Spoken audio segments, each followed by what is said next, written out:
This is Hayden from S8CTV. Today I'm very lucky to be joined once again over Zoom by Duran. Stitch, how have you been, mate? Man, I've been loving life, Hayden. Not as good as you though, bro. I kind of see you everywhere now. Good for you. Congratulations. Thank you, Stitch. That really means a lot, especially coming from you.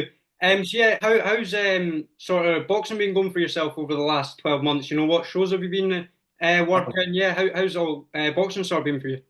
Yeah, no, it's been a great time of my life, and just by the grace of God, I had April off.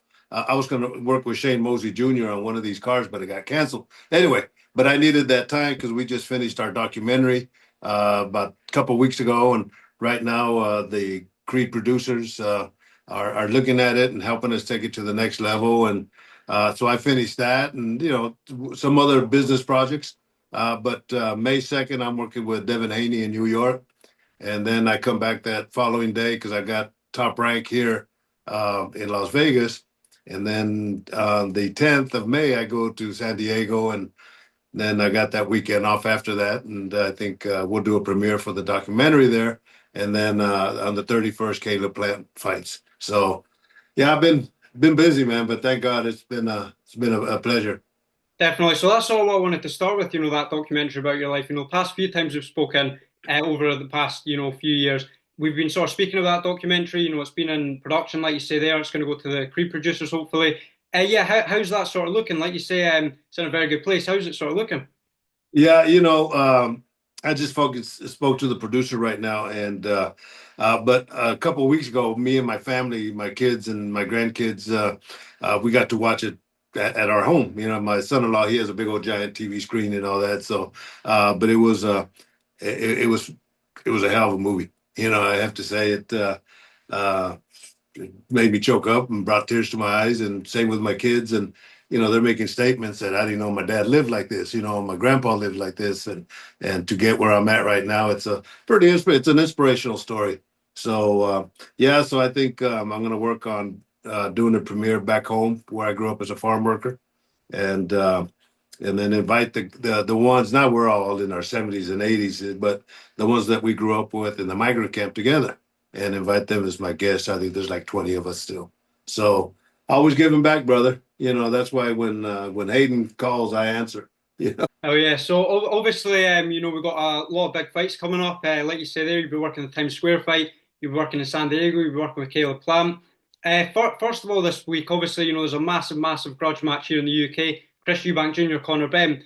Yeah, what do you sort of think about that fight? Yeah, I'm not putting too much emphasis on them, and I do so many fights, and then I know that, a lot of it is the marketing strategies that a lot of these guys are using, and kind of that kind of peeled off of the social media guys, right? And but I'm the kind of guy, I don't get involved in people's stuff. I know like Devin Haney and his dad, they've had some issues with other people, and it's not my problems. I'm here to do one job, and that's to take care of Devin Haney, and as long as it don't affect me, I'm all right. But I don't get in people's business. Not my business. Got a lot of problems.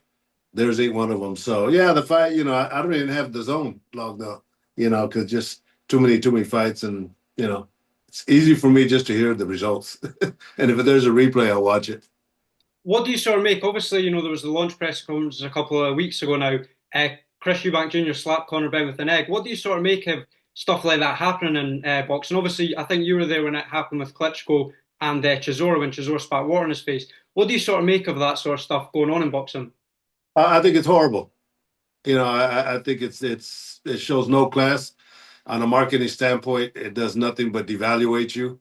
In fact, I think Chris's dad was saying, what'd you do? Embarrass him, and said there's no need for that. Yeah, when Chisoro did that, it kind of blew me away, man. My first impulse, I was going to kick him in the nuts, and I said, well, shit, if I do that, there's no fight, and, but yeah, to me, it would just, to me, I think it's horrible.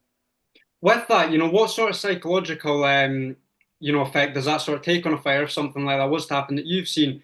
What sort of psychological effect does that sort of have on a fighter? Well, that's a good point, and I'm sure it does. The adrenaline rush goes up. I know because it did me. I said, "Wow, I can't believe he did that." So you got those moments, but then here's where the discipline factor comes in of a fighter and of a team. What you do is, let's say it was you.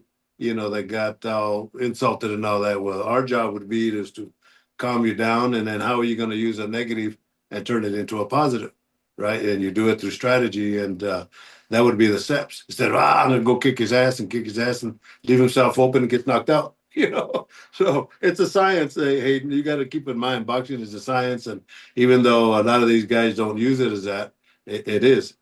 So Yeah, so then obviously, just 2 weeks away now, like you say, we've got the Times Square card. First of all, what do you sort of make of all that? There's going to be a boxing ring in the middle of Times Square, one of the busiest parts of New York. Yeah, what do you sort of make of that? The fact that there is going to be a boxing ring, like I say, in the middle of Times Square. I don't have the slightest idea how it's going to work out, bro. I don't. I've been in a lot of outdoor fights. Uh, they're not fun. They're not. I know when Klitschko fought in Germany, thank God we were under a big tent, but all the fans that were in attendance were all getting wet because it was raining. So one thing is you can't predict what kind of weather we're going to have, but once again, it's a historical event, and I'm just glad to be part of so many of these type of events, and I'll play it by ear and I'll make my adjustments as we go. But yeah, I'm looking forward to just going back to the Big Apple because that's from the fields to the garden was the name of my documentary. And though I'm not going to be in the garden, I'm going to be in New York. So Definitely. So that sort of leads me on to my next question. You mentioned there the Klitschko fight in Germany. I was looking through Instagram the other day, and I think in a couple of days it's been 8 years since Klitschko fought AJ at Wembley. Now, one thing I wanted to ask you, obviously, we've spoken about a lot of the fights that you've been at. You've been at countless. What sort of crowds stick out to you the most? Like, what places have you been to where you've been like, that's an incredible crowd? What places sort of stick out to you the most? well, Wembley Stadium was definitely one of them. That was my last one with Vladimir Klitschko, and it was so loud when they introduced both fighters that it buzzed. And I'm looking at it, I'm thinking, wow, here I am, 90,000 people, right? But my first really big major experience was when Josh Barnett fought at the Tokyo Dome in Japan, and I think its capacity is humongous also, and all those people there, and I'm looking and I'm thinking, wow, what am I doing here? Right in the middle of the ring. All the eyeballs that are there are all focused in one 20 by 20 foot ring, and I'm right in the middle. So those are the moments that are real highlighted, and I look back and I'm thinking, wow, here I am. It's a mind blowing experience. Yeah, definitely. So then, obviously the day after that Times Square card, we've got Canelo Alvarez. He'll be taking on William Scull, an undisputed super middleweight clash over in Saudi Arabia. What do you sort of make of that fight? And yeah, what do you sort of make of that? And how do you sort of see it going? Well, I always, got to go with Canelo, of course, only because of the position that he's in, and the techniques and styles and Skull. I don't really know him, but I never underestimate anybody because all it takes is one shot, and being at the right place at the right time, and angles and timing and everything. All it takes is one shot. So, but yeah, it's good for Canelo. People are talking about him and Benavidez, but that he don't need him. He's at the end of his career, and why not enjoy life and minimize the probabilities of long-term injuries and all that. So yeah, he's loving life. Now let me add. Now I am going to give you a little behind the scenes on Canelo. So I have my own line of tape, Stitch Premium, right? Athletic tape. That's Cutman for Higher Supplies, by the way. But anyway, when I came out with it.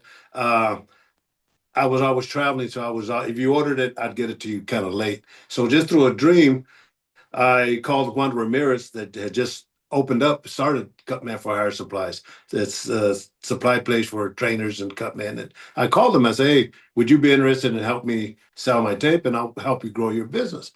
So anyway, I did that, and I have been. And Eddie Reynoso, Canelo's trainer, buys stuff from Juan, and he started using the tape. And I told Eddie Reynoso the story, so he told Canelo. So anyway, going fast forward, the way life should be, Hayden, is all his promo shots that he's doing for his drink has my hand reps. And that's he don't have to do it, but I thanked him at one of the fights. I can't remember. And he says, now he goes, everybody has to help everybody, and so, it's nice to have that. And trust me, I'm not doing it for the money. Everything is to help Juan. And he does that in his promos, and I help him out. And it's just one helping another. And so there are good people in this sport. Yeah, no, definitely. So one thing I wanted to ask you about, I seen on Friday, Jake Paul's next fight's been announced. He'll be taking on Julio Cesar Chavez Jr. What do you sort of make of that whole fight? It's only been a couple of days announced. Still, what, 2 months out now? What do you sort of make of that fight? Yeah, what do you sort of make of that? Yeah, interesting fight. It really is because I mean, Julio Jr. is he's not like his dad. He's not his dad when it comes to the discipline. He's a guy that's doing partying, but he could fight. My bottom line is if he takes this, and he will take this fight serious because it's a social media fight and it's against Jake Paul. And I mean, I did KSI with Logan Paul, of Anson Gibb with Jake Paul, so I know that these guys, their marketing skill is at the highest level. So why not? Why not? And I think that shit. I think Chavez is the one that called him, and but that on a marketing aspect, that makes a whole lot of sense. Neither one of them are going to get hurt, but the exposure will be tremendous. So I applaud them. What do you sort of make of obviously, Jake Paul? I think the first time we fought was I think it was just before he fought Anderson Silva, and then obviously now he's fighting Cesar Chavez. Just fought Mike Tyson. You were in Tyson's corner for that Yeah. fight. What do you sort of make of Jake Paul and how he's sort of getting these big fights? He's putting these massive paydays out for female boxing as well. What do you sort of make of him overall? You know what? I'm glad you asked that question, Hayden, and I'll answer it this way. I wish every promoter and association would follow the footsteps of Jake Paul. He takes care of his fighters. I remember there was a card where it got canceled or something like that. And he paid all the fighters. Amanda Serrano made her a millionaire, millionaires, whatever. But I've seen him work, and I've seen the people that work with him. Like I say, I've done like five shows, I think, with him, and they're good people. But that's the same thing. With these new organizations, if you want to do something for the health and safety of a fighter. Nobody is talking about dementia pugilistica. Nobody's talking about long-term injuries. But they do happen. I just lost a great friend of mine, Livingstone Razai Bramble, was a world champion that beat Boom Boom Mancini. The last time I went to go visit him, he didn't even recognize me, and it brought tears to my eyes. And I told his son, I never want to see him again. I want to remember him the way we were, not the way he ended up being like that. So giving back, man. Then Jake Paul getting to that point, 100%. Everybody should follow his suit. Everybody. Do you think maybe in a few years, if he was to keep going that way, do you think he could even get himself in a position where he could potentially fight for maybe not a world title, but some sort of title? No, I don't think so. Why? You don't need him. I mean, Yeah, and there's he's a good B fighter. All right, when you break it down into A, B, C's, and D's, he's a good B fighter. Climbing up towards a B plus fighter. But if he fights an A level fighter, there's two different levels. And he don't need it. Just like Canelo don't need Benavides, Jake Paul don't need a world championship belt. He has don't need him. definitely. So one thing I wanted to ask you, Stitch, obviously, as well as a Cutman, you're a movie star. You've been in all three of the Creed films. You've been in a number of films. You've been in Here Comes the Boom. I think you've been in Southpaw as well, Rocky Balboa. One thing I wanted to ask you, are you going to be in Creed 4, do you think, or is there not too much you can say on that? No, hey, Michael told me I'm with him as long as I want, so I would definitely anticipate being in Creed 4. And especially now that we have this relationship, right? Where, I mean, God, listen, he gave me 30 minutes of his time for the interview for my documentary, and and then the people there, they know that, and like I told him, this is a success story. If it could happen to me, it could happen to anybody. And it's not about making money and all that. So yeah, I expect to be in 4. I just Michael just finished Sinisters. That was that vampire movie from the old days, and I went to go see it with my family the other day, and it was a thumbs up. So once but now I guess from what I understand, he's in Ireland or somewhere in the UK. They're going to be he's going to be directing the Thomas Crown Affairs, a remake, and then Creed 4. So yeah, I anticipate. Yeah, of course. I think yeah. And then Michael knows that I help him make everything authentic. He knows he could come to me, and he does often. They do often. What do you think? What do you think? And I tell him, you're representing my sport, man. So if I see something that's not right, I'm gonna bring it up to your attention, man.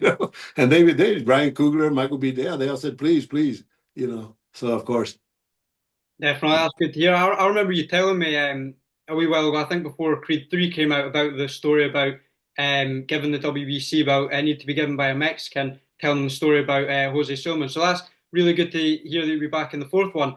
A couple of questions I wanted to ask about cuts and sort of being in the corner. First one being, how do you sort of get the most out of that time from when a fighter comes back? Probably you'd be lucky to get maybe about 50 seconds, I'd say. How do you sort of get the most out of that time?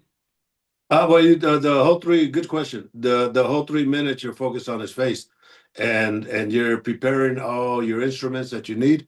Your swab with the adrenaline. The Vaseline with the adrenaline mix. Do you need the KO swell? You're evaluating what's happening, and then when it should take you.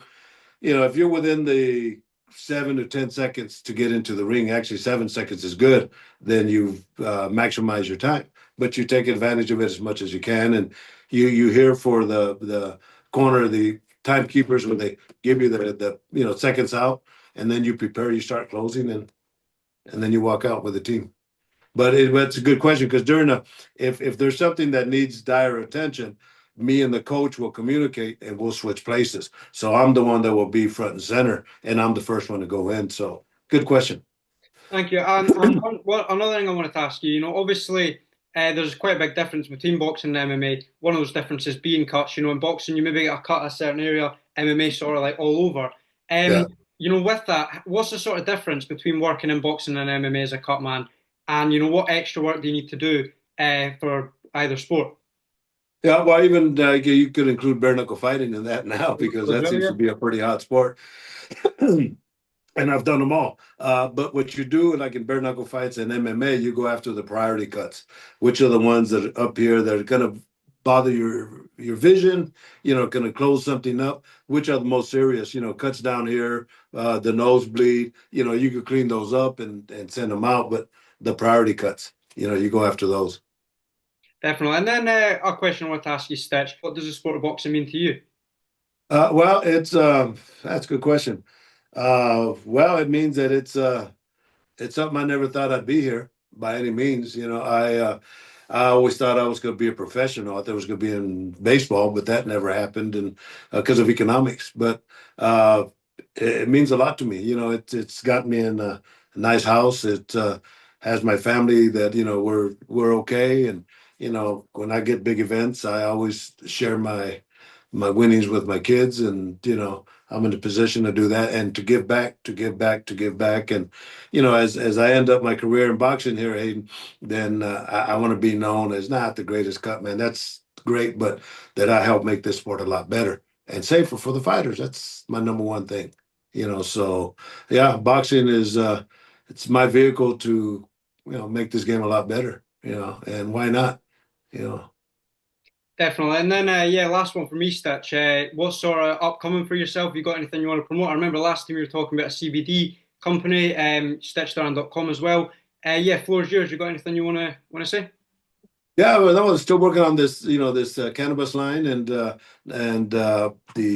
Stitch Premium cut cream, and there's other good people are coming to me, with different offers, and the undisputed video game.